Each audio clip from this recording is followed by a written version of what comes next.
Invading Russian forces seized the Ukrainian salt mining town of Soledar in January 2023 after months of brutal fighting. Russian missiles continue to rain down on Ukrainian cities. With Ukrainian forces struggling to make battlefield gains, Western allies announced they would send heavy weapons to Kyiv, including tanks and longer-range missile systems. Ahead of the first anniversary of the war in February, US President Joe Biden made an unannounced visit to Kyiv. He said Russian President Vladimir Putin had been wrong about Western commitment to Ukraine. He thought he could outlast us.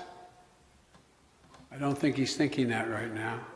Evidence suggests that Russia destroyed the Novakakhovka Dam in May, flooding vast areas of southeast Ukraine to stall any Ukrainian counter-offensive and creating an environmental disaster. Russia, in return, blamed Ukraine for the structure's collapse. By June, Ukraine was able to recapture some territory, but failed to achieve a major breakthrough in the Russian lines. The Western weapons supplies were too little, too late, says analyst Ian Bond. The Russians had a long time to build up their minefields and their fixed fortifications, so they're actually in a much stronger position than they were.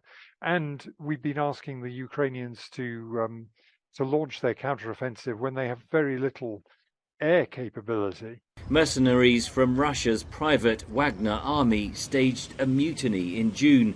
Putin negotiated an end to the rebellion. Wagner's chief, Yevgeny Prigozhin, was killed in a plane crash a few weeks later. By November, Ukraine's commander-in-chief said the war had reached a stalemate, though Ukraine's President Volodymyr Zelensky disagreed with his assessment. Zelensky did achieve a diplomatic breakthrough, as the European Union in December agreed to start formal accession talks.